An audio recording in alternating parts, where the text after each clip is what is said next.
very interested in speaking with you. I think you've had a big, you've made a big splash, and you're really opinionated, and I like any woman who's very opinionated, right? Especially if you believe what you're saying. So I know everybody. No, I mean that. I mean, I believe what I'm saying, and I believe that you believe what you're saying, right?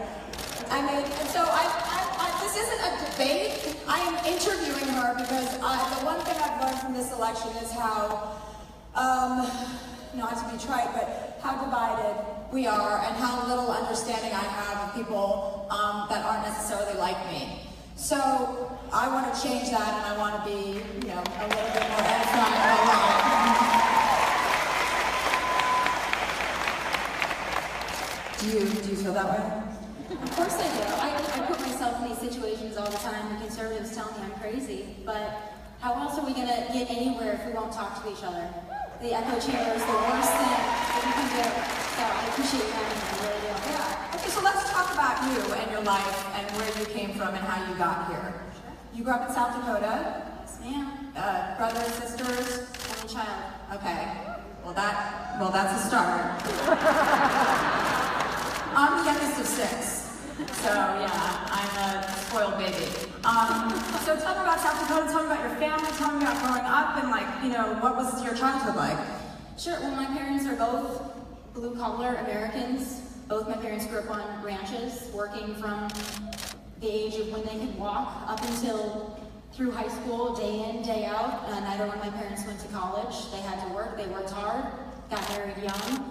They're still together today, 35 years, but my parents just raised me to believe in hard work, in family values, and in the hard work ethic. That's really what it is. It's not even necessarily conservative values, though I believe that hard work for me is a conservative value, but that's how I was raised. I was come from a military family. My grandpa served in World War II in Iwo Jima. Uncle, Vietnam, from a heart recipient, was shot in the leg. So that's something that's near and dear to my heart as well. What is, I mean, values is a great place to start, I think, because we can agree on certain values. We can agree on things that, you know, for me, I think it's an interesting topic of conversation, American values, because I don't think American values are necessarily different than any other country, although people try to make that distinction a lot. And what are your values?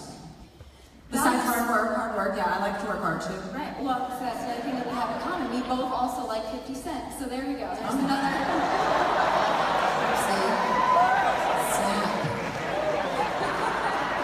I never said I liked 50 Cent, I just had sex with him.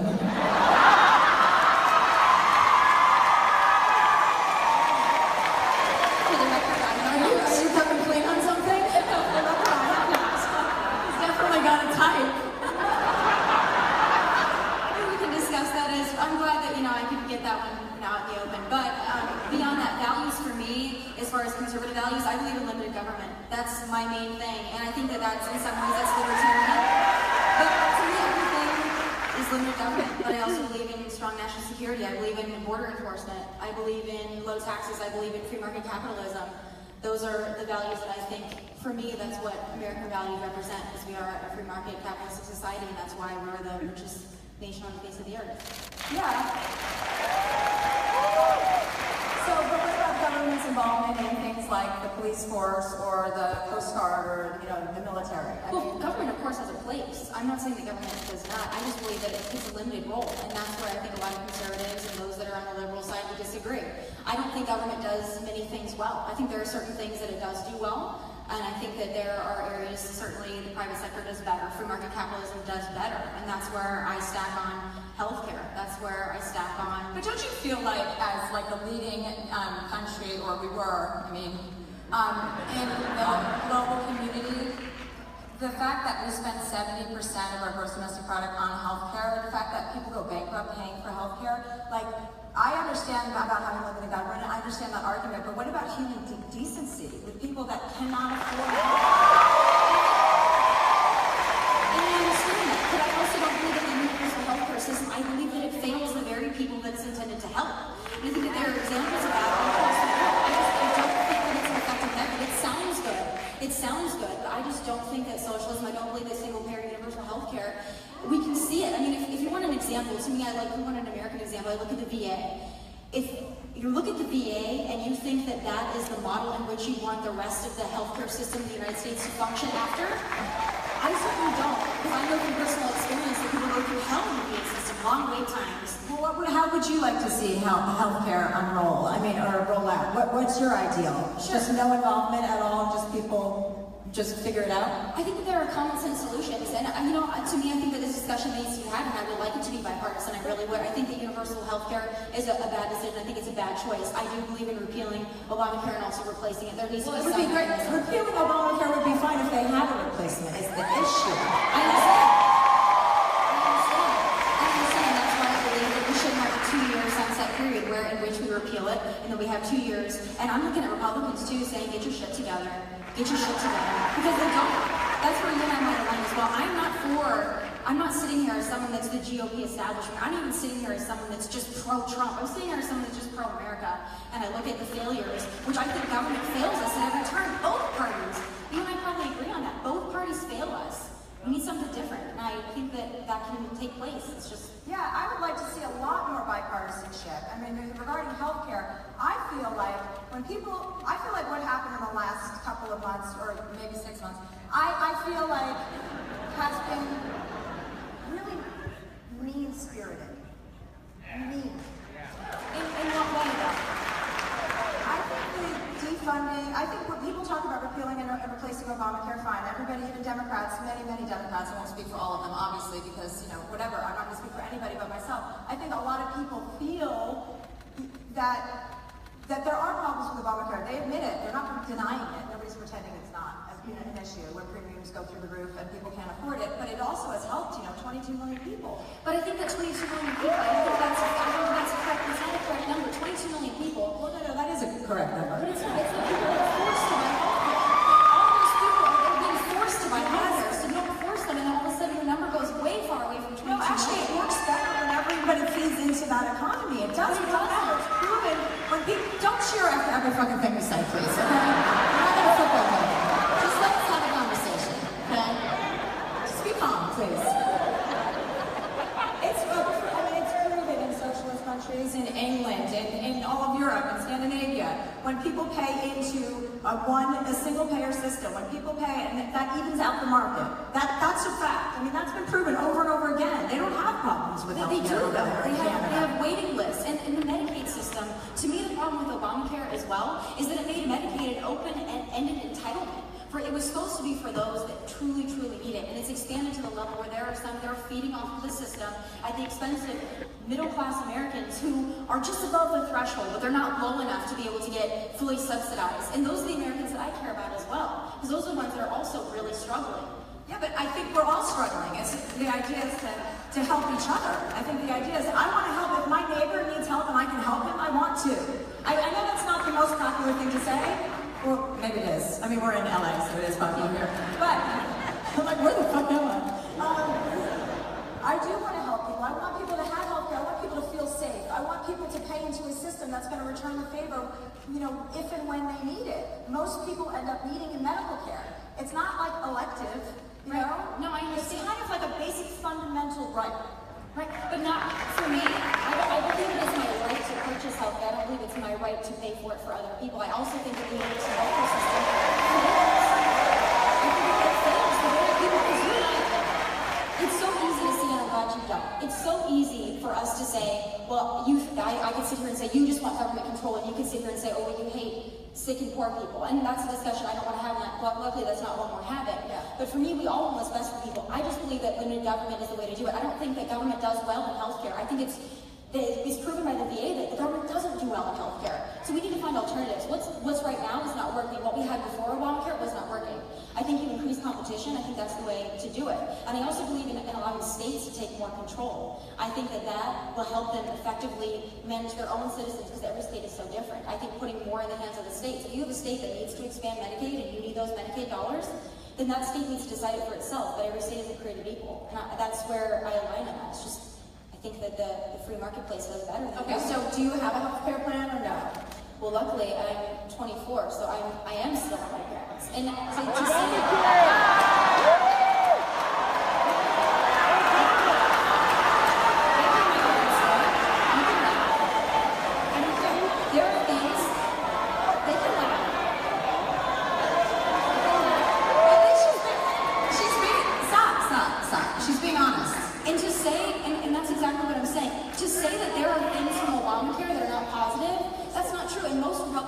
most conservative, most Trump supporters don't believe that every single tenet of Obamacare is bad.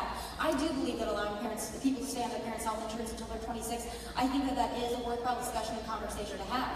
Now, for me, if that were taken away from me, I'm okay. I don't need it. If it's for the betterment of a free market system and healthcare is going to be better for it, I'm okay with that. But there are tenets of Obamacare that are positive.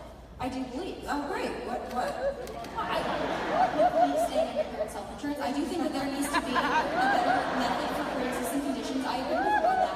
There are some conservatives that don't. I do believe that we need to have a mechanism for those with pre-existing conditions, and I think the Senate health bill did have those stipulations. Now, it's not perfect. I'm not saying it's perfect. There's a lot of work to be done, but I think that one thing we can agree on is Obamacare is in a death spiral. So something. It's in a death spiral, but it's in a death spiral being sabotaged by the President of the United States. Listen, one second. He could either, now that the bill hasn't gone through, a decent, I would argue, a decent human being would say, okay, let's do whatever we can to make the system that's in place work and thrive. It's not my bill, but instead, he's making it harder for people to sign up for Obamacare, and he's closing down of those 18 assistant help places that help you sign up for Obamacare. He's doing things that are just not presidential. I want the leader of the country to want me to succeed. I think that he does, and I think that he's also, we have to understand that He does not want me to succeed. I can't speak for him personally, but I can tell you that the voters spoke. I mean, elections have consequences. I think the American people are not mean-spirited. We don't want to all kill each other. Let's hope this isn't the purge. But the American people voted in 2010, in 2012, and in 2016, and they said we don't want Obamacare. This is failing us. So we need to do something. Okay, let's move on from healthcare. Okay, we both agree. Not nothing. I mean, we agree that it's not. But I appreciate your candor. Let's talk about Donald Trump.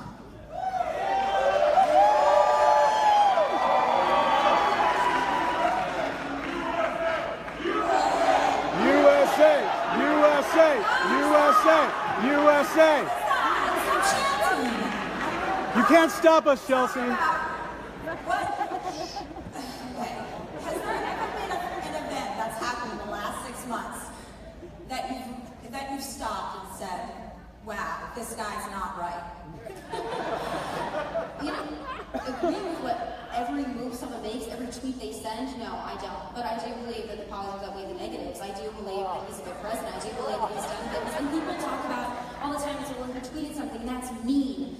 I can get over the meanness of his tweets. If he's helping middle-class Americans, if he's helping America, if he's putting America first, he's supposed to be someone on stage, if he's enforcing our border. I can deal with a mean tweet. But why? But what? But a mean represents so many other things. He's kind of like a toddler, like an angry, he's a toddler. He lashes out at people, and he's vengeful, and he says really nasty things, and he's a crybaby. He's like, never in modern American history have we ever seen a crybaby of this nature serving as the president of the United States. He whines and bitches and moans, everything's unfair, it's unfair, it's unfair. He's the fucking president. Act like it.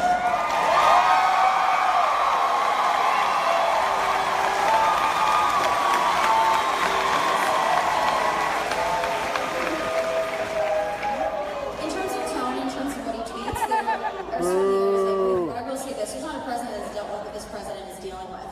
When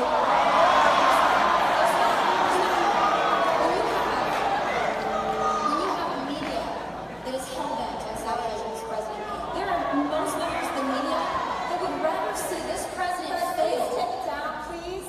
This is not, It's not about you. Yeah, let's just calm down and let's listen. There are members of the media, and I would say most, that would rather see this president fail than see the United States of America succeed, and I think there's a problem with that. I also believe this president cannot get his message out on mainstream media. He's not given the opportunity to. So he goes around and he goes on Twitter. He's given everybody he has every opportunity to get it out on mainstream media. When you turn on CNN and you sit there for 5 hours and you hear the same story about Russia over and over and over again, they cover nothing else. They cover nothing else. It's a pretty big story. Venezuela is a big story. Venezuela is also a big story. It's a shame that we can't pay more attention to that. It would be great if we didn't have the distraction that is the president President of the United States, distracting from global issues. Chelsea, additionally, it would also be great if the President of the United States acknowledged the global community and respected the global He community. just completed a G20 summit, which I believe he did fantastic. And beyond that, if you look at Venezuela, speaking of it, that is a prime example of how socialism fails. We're not getting into Venezuela because that's another conversation.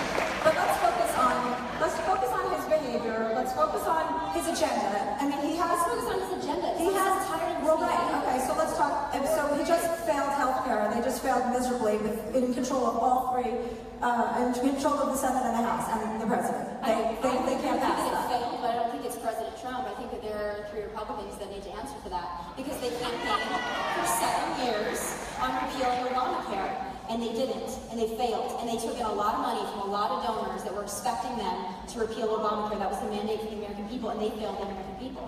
And those are Republicans, and I have no problem saying it. I think that they let us down. But here's the thing: the repeal and replace. What they had started as a giant tax cut for the rich. There was no health plan. It was built around giving more money to the very, very top 10%, 1% of people. That's what it was built on. That's how they started their plan. That was the very first tenet of their plan. Tax cuts for the rich. How is that in the best interest of American people? I think open-ended entitlement that is Medicaid is not in the best interest of even those that are on. Medicaid is not, people that are on Medicaid, it's better than nothing, but Medicaid is failing in many of the states of the very people that it's intended to serve. And it's because there are too many people enrolled in it, because when you make something an open-ended entitlement, there are people that are taking advantage of it that have no business taking advantage of it. Why? Because they're lying about being poor? No, because it erases their incentive to work. If you can get your health care free and you can be subsidized, why don't you work? Because you have to earn money. Just getting your health care for free doesn't pay your There bills. are other entitlements that help them there as well. That's the problem to me with the overgrown entitlement state. Okay. So back to his agenda. What else? What else? I mean, like, what has he done that you're really like the executive orders, his repealing? I mean, half of the stuff he signed has been like kind of just undoing what Obama did. I think a third of the things that he signed into action. The others are executive orders, and then I think he renamed the library or something. He's taking back about 15 or 16 regulations for everyone. So for someone that appreciates the government, that's something that I feel is a success. But beyond that, I mean, when you look at national security, we had an administration for 8 years that made our enemies stronger. They made China stronger. They made Russia stronger. They made Iran stronger. And now the tide is turning. And I also believe in terms of national security. Now we're making Russia stronger. And China. We're also putting sanctions on Russia. Wait. Let's talk about the sanctions, because that's actually a great point. Because the Congress basically had to babysit him and force those sanctions through so that he had to sign them. I mean, he could veto them, but that would be really, he hasn't signed them yet. Right, exactly, thank you. But that's them, that's Congress coming and saying, we don't trust our president. That shit scares the fuck out of me. That our Congress has to babysit the man in charge, that doesn't scare you? He didn't come up with those sanctions. He doesn't probably even know what sanctions are yet. At the end of the day, if they're in place, that's the President of the United States. And beyond that, what scared the ever-living hell out of me, Chelsea, was the Iran deal and the former president. And was orchestrated in the That's what terrifies me. And nuclear Iran, that's what terrifies me. And we're already seeing them flex their muscles. And finally, we've got a president that's not going to stand for that shit. And I appreciate it.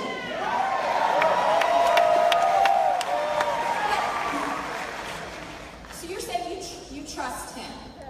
I do. And here's why. He surrounds himself, and there are certainly places where this may not be true, but for me, especially now with our new chief of staff, he surrounds himself with people that are Scaramucci! leaders. You know what? The thing about Scaramucci, you guys can talk about it all day, but he's a former liberal, so he's one of yours. Remember that. Well, you can have him. His wife got through the roast yesterday. Did you read that? I mean, this shit just keeps getting better and better. I now understand why people watch The Real Housewives. Like, I've never watched a reality show in my life because I think it's so cheap and dirty, and now I'm like watching one every day. I'm like, no, I get it. I want to start watching The Housewives. It'll be a nice day when that's my only option. So Scaramucci, right? okay, liberal, da-da-da, but people he surrounds himself with, it seems like a rotating kind of, there people are in and out a lot. There's a lot of shake-ups and staff movement there. That also doesn't feel good as a constituent. It feels unsteady and it feels I can see where things might not feel good sometimes, but for me, I appreciate party chief of staff. I think that surrounding yourself with someone that served in the capacity that John Kelly has, I think it's important, and I think it's a strength of character, and I do think that there are several individuals. And listen, for those that are, I find it odd that there are some that are coming to the defense of Sean Spicer and Reince Priebus, like some liberals are suddenly cheerleaders for Reince Priebus and Sean Spicer, like now they're like, oh, my boy, no, you didn't like him. The same thing with John McCain. All of a sudden the liberals, they fucking love John McCain. Like, where was this in 2008? When you guys were savaging everything. It is true, like honestly, that's very true, because it is true. You're like watching Jeff Sessions, I'm like, no, I need Jeff Sessions to say. Like, I hate Jeff Sessions, but I'm like, no, stop, no. It is funny. He makes you like hate people and then he makes you like them. But I think he kind of likes them. I mean, that's the drama of it. Unfortunately, that's better for like a TV show. So his agenda. I do want to talk about national security though, because that's a big one for me. That means a lot to me. The thing that I'm seeing. You scared? No. No. I mean about national security. Oh, of course I'm scared, but I feel safer now, and I'll tell you why. Most of my friends do serve. Most of my friends are former military veterans. And for me, I have conversations with those people. It's not because I am those people. I have not served, but I like to speak to those that have. And they tell me that the morale has shifted tremendously, but beyond just morale, because I know that liberals like feelings, so I wanted to throw the morale in there. But beyond that, with the effectiveness... You don't have feelings? I just don't operate on them all the time. I have feelings. I tend not to always operate on them. You do. It's good to have feelings. You're passionate, you have feelings, that's a feeling. It's not good to have feelings when you're making big decisions. I promise you I have feelings. No, of course you have feelings. I don't thrive, I don't run on them maybe as much as your typical liberal, but yes, I do feel things. Okay. It's a known fact. But going back to national security, because I really do think this is important. I know it's not like it's fun to talk about as feelings, but national security for me, what Trump is doing on the battlefield, it might not be in the headlines because CNN would never talk about it anyway, and I also don't think that sometimes ISIS or national security policy should be discussed heavily on TV. I think that that's a secret that should be kept safe. But he's empowering those to make decisions on the ground, whereas it used to take so long for it to go up the chain of command that your target's gone. Now he's empowering those that are on the ground to make decisions, make quick decisions. He's also making decisions. He's also making decisions without really talking to his cabinet. He's making decisions that they're finding out about later. So for me, that feels really messy. But not in terms of national security, though. National security. Okay, we'll stay focused on that. Sorry, I'm a little ADD, so I'm all over the place. But continue your thought, and then I'll talk after. For me, and that's just something that I've seen from a perspective of those that I've spoken to that are serving, that say we're able to make those lower level decisions, we're able to make on our own, we're empowered to do so, especially rules of engagement, we're actually able to fight a war and win a war, and I think that's important. We're talking about humanity's sake. My goodness, we can be effective in the Middle East. That's the biggest humanitarian project that we have. Well, I mean, the very reason we have the Middle East problem, I think we've fucked with the Middle East for years and years, and they fucked with us, so I'm sure that would have been a problem. It's always been a problem, and it will probably always be a problem. I don't have confidence in Donald Trump's ability to strategically fix that problem. I don't have confidence in his ability to understand, to listen to people's advice who know more than him. I don't feel confident in having any of our military be sent on any mission that he's decided they should go on. But they do. They do.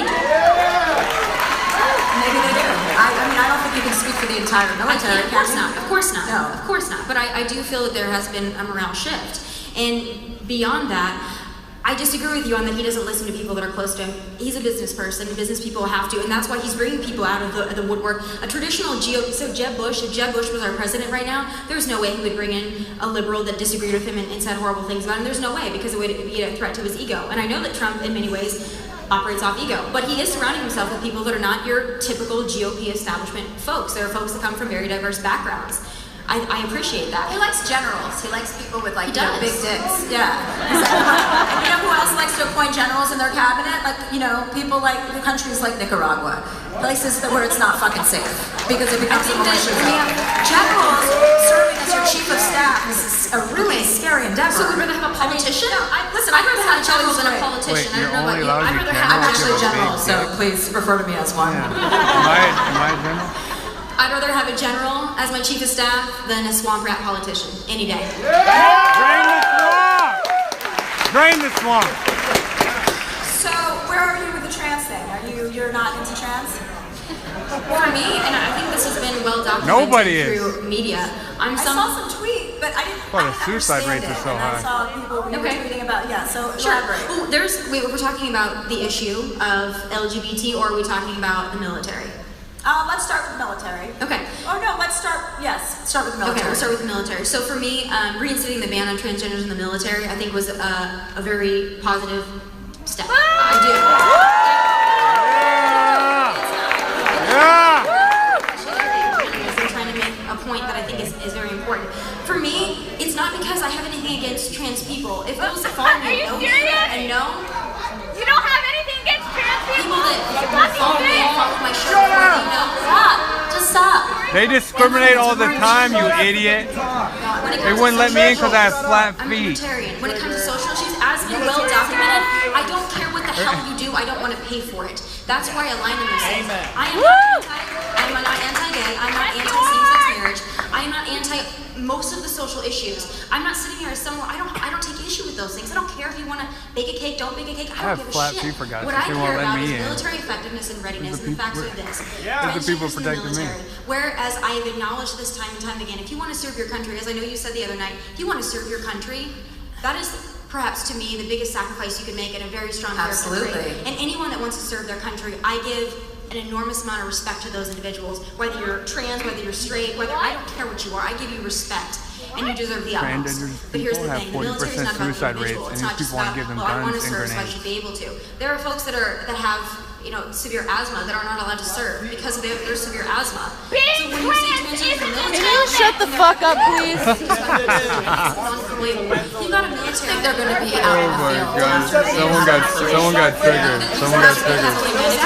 Exactly. That's why Hormone therapy, though. Exactly. That's why they have to stay home. So hormone therapy is a lot different than being like hopped up on pills. I know, but they are not allowed to operate if they are medicated. So that means that they cannot deploy. That's exactly what I'm saying. It's not the fact that I For a work period of time. For a period of time. There That's are plenty of military people that you can readiness. apply that to with injuries. I mean, it costs. Okay, you can apply that to anybody. They have a window after having, and not all of them are having surgical procedures. Some of them are, some of them aren't. And when they're having the surgical procedures, they're not scheduling it around the time that they're deployed. They're taking care of that, and then they're coming out there. Nobody's saying, "Hey, I want time off while we're in the middle of a war because I want my penis." No one's doing that. I mean, that's unreasonable. No one. I agree with you. It is unreasonable, but it happens. The problem is When this. did it happen? When? Who? Chelsea Manning. Chelsea Manning is a prime example of taxpayers funding hormone treatment therapy for a traitor. For a traitor! Because I want to help you. They're paying. I gotta tell you, in that military budget, that it would be $2.4 to $8.4 million that they would spend on hormone therapy when they're spending $45 million a year on Viagra and Cialis. Why do they spend so much money on Viagra? I don't agree with that. But Chelsea, I have to tell you this. Because you women want to Until get we can fucked, that's afford why. treatment and prosthetics for the military and the veterans that have fought for this country, I don't believe in paying for a sex change. Women need it more than men do. And I don't understand that those who disagree with it. I understand that, but I'm not coming from a place of, I don't want you there because I don't want you to serve. I'm coming from a place where it affects military readiness, and the military has attested to that. But then why don't you make a stand? I mean, why don't you make it an issue of yours to talk about how much money they spend on Viagra and forget about PTSD? This is just so men. I mean, some of it is for PTSD, and I guess guys have to come at some point, so they need it. And I get that. Fine, I'll give you that. But some of it isn't for PTSD. It's $45 million. Shouldn't you be focusing your energy towards that rather than people who are already? Chelsea, do you know how hard it is? I mean, I don't want to be condescending at all. But these people are volunteering to serve our country, and it's not easy for them to even walk out the door. Never mind walking to the I'm not taking away from their bravery. I'm not taking away from their courage, their bravery or their character whatsoever.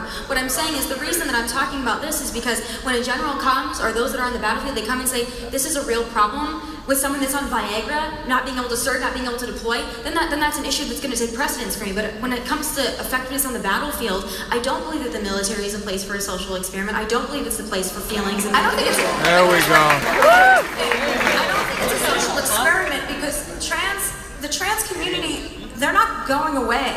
It's only going to get bigger. This is 2017. Yeah, they're not even 1% of the population. Gay people are not going anywhere. Soon they're going to probably take over. Well, the most. So. Wow, there's their agenda right there. There's their agenda. It's not a problem that's, Actually, once we let the Muslims in, they're all dead. Can't be put on it, and we can just the turn gays around and the trans. And say we're just going to leave that specter of society out. We're not going to. It's just not reasonable as we evolve and as we move forward. It's just not the way it's going to go. In the military, the transgender community, or those that want to serve that are transgender, that is such an incredibly small demographic. The things and the mechanisms that need to change to accommodate that small of a demographic. I think for the demographic, the 2.4 to 8.4 million is well worth it. I think those people need to be patted on the back every single fucking time we can do it. We want to make people feel accepted. We want to make people feel whole. We want to work together. This is a community. It's a country. As we sit here, that's what I want everyone in this room to feel accepted. I want everyone in this room to feel tolerated and loved. Furries. When you're on the battlefield and you need to take out ISIS, I want you to be able to execute the mission. That's what I care about. The military is not like every other job. The military is not. And if you're people die. In the military, when you make bad choices, when you do something that might not quite work out, when you have people there that might not be of sound mind because they're in a position where they're having hormone treatment therapy. Also, we have to consider the fact that the suicide rate for the transgender community is incredibly high. Incest too. But it's not. They're not related either. It's not. Gender dysphoria is still recognized as a psychological condition. It still is recognized as a psychological. It's still. But it is. Not it's you not. and I. Not you and I looking at someone saying this is how you are. But it is still recognized that way. Watch, So you're saying someone like that is going out next. onto the battlefield, and you're saying that you might not be of sound mind or body at that point when you're receiving treatments, and you say that you might not be able to be deployable, or when you are deployable, you might not be able to be effective. That's where I take issue. And we can agree to disagree on that one. But I want people to know that it's not coming from a place that we don't want you. It's coming from a place of what's best for the mission. And the military is not just about the individual. Well, what about if Donald Trump just stayed home for 2 weekends? I mean, we could pay for it with that money. I thought he was always golfing. I'm going to take 2 weekends off. I thought he was always golfing. And I'm going to pay so that the trans community can be in the military, and I'm going to put that money towards that. Wouldn't that be amazing? But it's not just about money. It's not just about money, like I said. But I didn't remember you taking issue when President Obama went golfing or on trips to Hawaii with his family. President Obama in 8 years didn't spend what President Trump has spent in 6 months. I looked it up. That's a fact. That's just a fact. But okay, He's like, I Googled it. Let's move on to something else. He spent his own money. Do you want to talk about anything, or do you want me to just keep? I'm fine to do it. He's had the cheapest campaign ever. Anything? Yeah, no. And he doesn't know how to I like work this. money. I think this is very. Huh? I need to start drinking. Okay, so Yeah, she's an alcoholic. let's get back to Trump and your she pays loyalty. pay Is there a red line She just of something he could doesn't like him. do that would be too much? First of all, my loyalty doesn't lie with Donald Trump. My loyalty lies to an American First agenda. I wasn't always a Trump supporter. I was actually a Marco Rubio supporter. That's almost worse, though. I mean, he's kind of. He's what? He's just like a. He's like a non-man. He's a what? Like a non-man. Like how do we go, Chelsea? How do we go from talking about the feelings of transgenders to you saying Marco Rubio is a non-man? Yeah!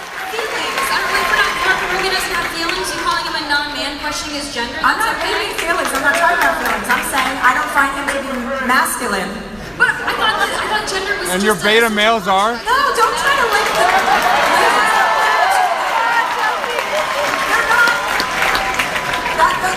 Those two thoughts are not connected at all. I'm not talking about his gender. Okay. I'm not saying, he's trans. That's Oh no. Was it me? Who's manly? Anthony Weiner? He's one of your guys.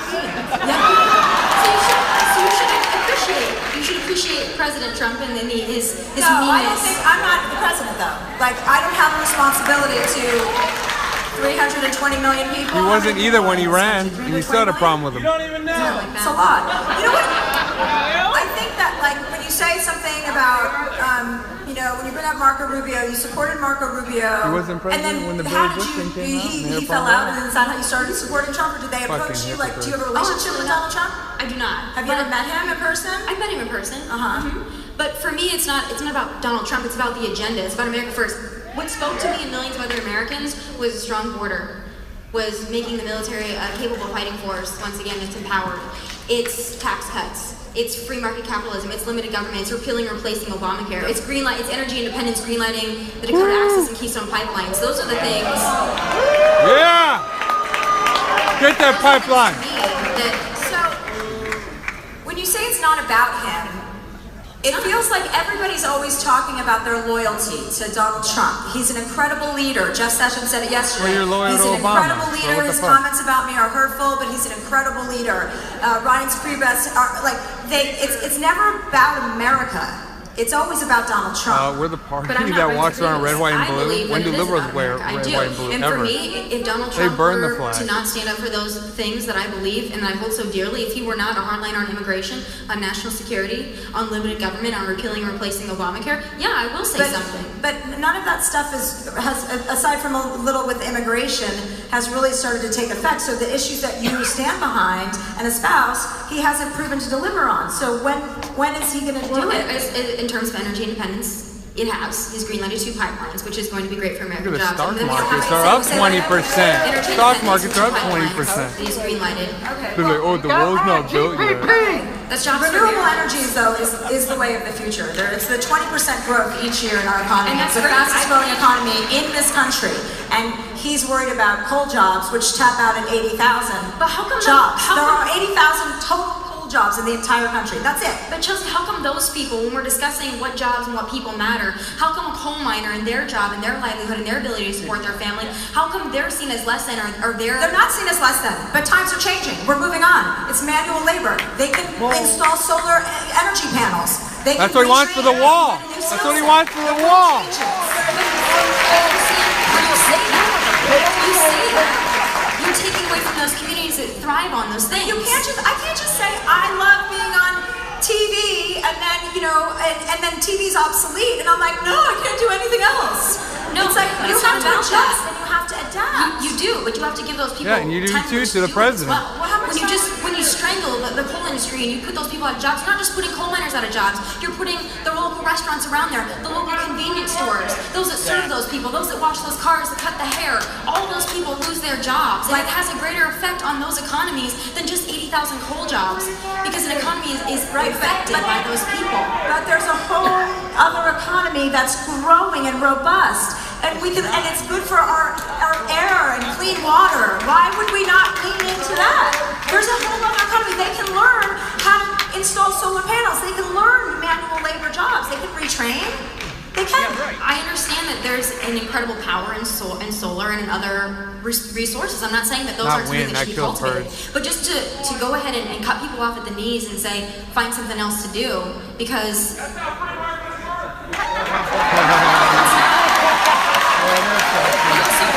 Who was that? That was a perfect time to say that. We're energy independent. We don't have to rely on unstable places like Venezuela for so much of our oil. Because the fact of the matter is, we still rely on oil. We still do. We can't all go and drive solar-powered cars tomorrow or 5 years from now or even 10 years from now. We still rely on oil. And we're going to need to produce that. So we're going to produce it here and we can create good-paying American jobs. And we don't have to rely on Iran. Or we could get it from Venezuela and help their economy.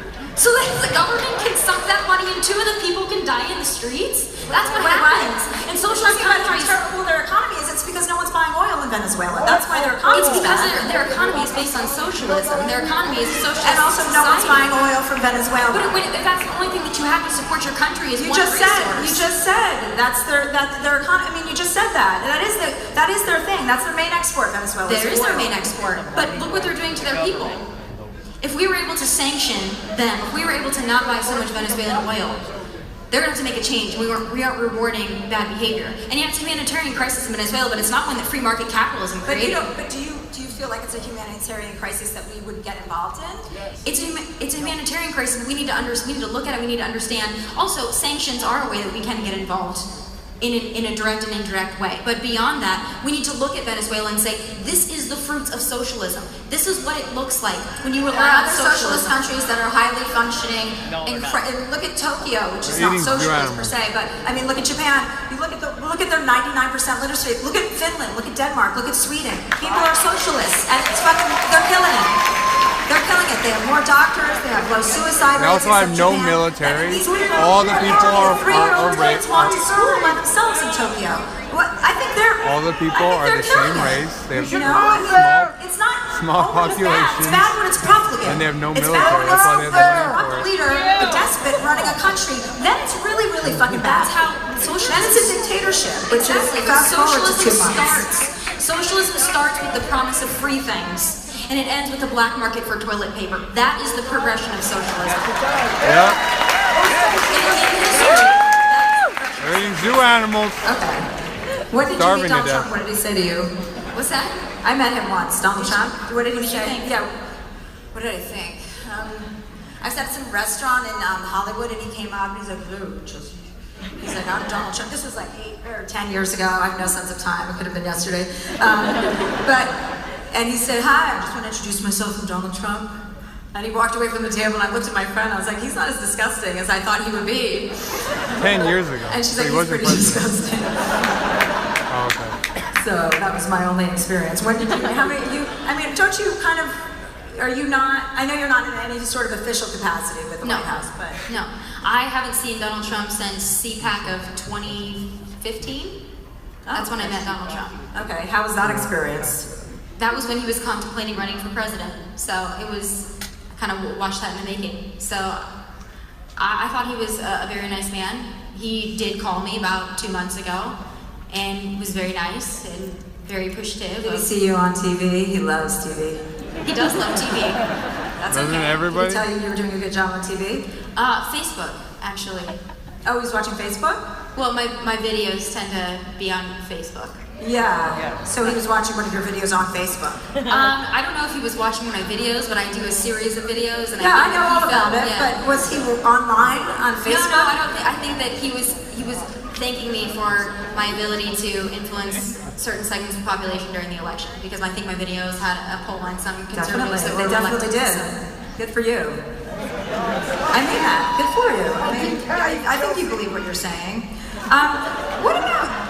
Like all the lying. I thought we were talking about Trump. Why are you bringing Hillary into this? Oh! Whoa! The difference between Hillary and Lock her up! Lock her up! Lock her up! Don't remind me, I know. I wake up every day to see that horror show. But the difference between Hillary Clinton and Donald Trump, and Hillary Clinton's kind of not is a moot point, I think, because she didn't win. So the one that is in the White House is consistent, and we have it like, it's not even just maybe he's lying. We have it like written in tweets where he constantly contradicts himself, where he says one thing, he changes his position on things over and over again. Does that not make you feel, that makes me feel very uneasy too. I don't like when people lie, like one after another. Like they say one thing and then they say another thing. That makes me feel unsafe. Might be something from my childhood, I don't know. It makes me feel unsafe as well, which is why I didn't elect Hillary Clinton. When we look at lies, we look at the lies that are being told. When the left looks at Trump's tweets and they say, well, in 2005 he tweeted this, and then yesterday he tweeted that, and they go, liar. I'm thinking, we look at Hillary, what she did in a capacity as Secretary of State. She's a government official. But stop talking about Hillary didn't win. I know, what I'm saying is, the way that he's lying almost daily. It's really scary to be lied to by the person that's supposed no blame for those people, but only we take blame for ours. What did he lie to you about? What did he lie to me about? I mean, where do I start? Hillary lied about Big Pussy! He says he doesn't say things. I mean, there's a whole list, but I don't want to read a list. Can we just get one? Just get one. All right. He really have China a was list? a currency manipulator, and now China's not a currency manipulator. Nothing's changed. He just decided that it was different. Well, China is a currency He manipulator. he says it's not now. He says it's not a currency manipulator. That's his latest. He said he was going to have Janet Yellen reserve from the Federal Reserve, she wasn't going to renew her at the Federal Reserve chair when her time was up, almost like they replaced her. And then he said, no, I'm going to keep her. But changing your mind isn't the same as lying. Well, yeah, that's true. Right. No, it's not the same. But he does, I mean, there Kind are... of like if you like your health insurance, you can keep it. He actually... What happened to closing Guantanamo? Obama's a liar. Actually apologized for that statement, something this president has never once done. Never once apologized for changing his stance or for lying. And he did lie. He lied about the crowds in the inauguration. He lied about... No. Watch live streams. I No, understand that's what fake you're news. saying. Watch the live He stream. exaggerates. He uses hyperbole. Don't When you say, well, the crowds weren't as big, Donald Trump, it's like, that's a lie I can live with. I'm sorry, when he's like, the crowds were huge. Okay, the crowds weren't as huge as you said they were. I can live with that. Just being honest, that's not something that keeps me up at night. I'm like, God damn it, he lied to me about the crowds. He didn't lie though. You gotta watch the live streams. They took a picture on a live stream an hour early and said that was the inauguration. If you watch the live stream, when it actually started, it was actually packed. That's why. He said he wasn't going to do that. He said he was not going to do that. He was not going to help Wall Street. He's making so much money off of his presidency through the Trump Hotel in D.C., through all of his properties. He's bringing heads of state to his private properties. Because Obama's spying on him. That's why he's not there. And he's Or the obviously leakers. wrong about something if he won't reveal his tax That's why he won't go to the White He's got big House. lies that we don't even know about. What about the Rachel Maddow? He's got leakers That was and one tax Obama's return. spying. That was one tax return. That was the only one, and I'm sure Donald Trump Okay, not so released you're that saying- because it was the only time he paid fucking taxes. But Chelsea, when you're saying that because What are you talking about? He paid over 25 million in in taxes in 1 year. It means that there's some kind of a lie. When he sat and pressured Barack Obama to show his birth certificate to the American people, Because his something no brother's a president Kenyan. in the history He's of a our Muslim country Kenyan, has his brother. ever had to do, because it's demeaning and degrading and racist. His brother has 4 wives, for God's sake. He did. And President Obama showed his birth certificate, and then he has the temerity to say he's not going to release his tax return, something every president has done in modern history. Every single one. We can fact check that. It's probably not true. I understand that your That's desire for when transparency. somebody withholds. That feels a lot like a lie. I agree with you. And Yeah, that what is the why DNC I doing with their deleted server? 33,000 Withholding it. deleted emails. It's not the thing that frustrates Why is the me. DNC withholding their servers? Refer back to Hillary. This isn't about Hillary. I know it's this not. is about what we're dealing with. You in voted this for it. situation. This is our president. Hillary's in the woods. We've all heard about it. I know, Chelsea. Let her in the woods, okay? I understand. I'm agreeing with you. Your desire for transparency is not one that I am trying to delegitimize because I understand where you're coming from. What I'm saying is it frustrates me from the left, particularly the mainstream media, when they are so enraged that Donald Trump won't release his tax returns, when they're so enraged about a lack of transparency, and then they say that he lies to them. But at the same time, they said that Hillary's emails were a nothing burger. They said, oh, don't worry about the Clinton See, they don't want to take blame for anything. These people don't want to take blame for It's not a anything. double standard because they had 2 FBI investigations and they didn't find anything. What else do you want? They're done. And But she's not the president. She's not doing anything those that were by affects you. So liberals. fuck Of course Hillary. they didn't say Fuck anything. Hillary. We have to deal with this baboon. So let's deal with him. I'm not sitting here defending every single thing Trump does. I believe in transparency, I really do. But what I'm saying is, the thing that bothers me is the way the media, this faux outrage at Trump, to me, it's like they completely negate anything that Barack Obama or Hillary Clinton or Debbie Wasserman Schultz or Donald Brazil or any of them have ever done. They completely negate it, don't talk about it, it's nothing. But everything President Trump does, from how many scoops he has in his ice cream cone, to what he's tweeting, to how mean he is, There we go. I analyze to the nth degree for 5 or 6 hours a day. That's what's frustrating to Are you me. intrigued? Yeah, I think it's frustrating to a lot of us. It's really frustrating to have to listen to that all day long. I agree. I don't like it either. Turn off CNN then. About what he's doing all day or his ice cream or any of that. I want something that I want government. I want to feel safe if we get attacked by North Korea. I want to know that there's somebody in that office that is going to have the best interest of this country at heart. And he does. America first. I think he has such personal self-interest. That does not bleed over into other people. He doesn't show loyalty to anyone. So how can really? Why is his family in positions of power then? Like, how is that possible? No loyalty? When you say loyalty, you're talking about like those like Jeff Sessions or Rice Priebus whatever, or those staff and For me, if you have to get rid of staff members, I don't know what's going on in the inner workings of the White House because I'm not in there. But if he felt that that was a necessary step to take because there were leaks going on, because if there were problems that couldn't be wrangled, because it was just not the right choice, that wasn't a fit for his administration and his White House, he needs to get rid of those people. I don't look at that as disloyal. Look at that as someone who's making the best decision for their administration. Taunting somebody publicly, your attorney general on business. Twitter. You don't think that that's disrespectful? I disagree with it. You disagree? I do disagree with It's that. humiliating. I mean, As Larry Elder said, General, Obama fired his chief in 100 days. Rice Priebus went on 189. To have your boss berate you publicly. Doesn't That's feel never like... happened to me before. Oh. How is your relationship with Glenn Beck going? Who's that? Glenn Beck is a cuck! Glenn Beck is a cuck! He fired you were, that was a big, you're not allowed to talk, are you allowed to talk about that? Yeah, I'd rather not. But we can He get takes into money from the Clinton Foundation. We have to wrap it up anyway. We were just having so much fun. I know, it was fun, it's lively. I love these kinds of conversations. I really like, and I like you. I think that, Here we go, guys. Liberals getting triggered, so they're leaving. As usual. Go back to your safe space. All right, so let's go out on a vote. Like, let's go out on something that we can both agree on. Would you kill a baby? I wouldn't kill a baby. No, I would not. I would kill a baby. I would never do that. Would you hit a baby? I would not hit a baby. No. But I would curse at a baby. I definitely would curse at a baby. Let's go out on, let's talk real quickly about what you're going to do next. What are you going to do? What's your plan? Are you going to work at Fox? Are you going to do your own thing? I know you have a huge Facebook following, YouTube. What's your... First of all, let me say, when I saw what you did in your career move, I thought that was brave and bold, and I applauded you for it. I've been a fan of yours for a long time, but you leaving me and going to Netflix, I thought that was bold and courageous, and that's something that, even though we disagree on most things, I respect what you did.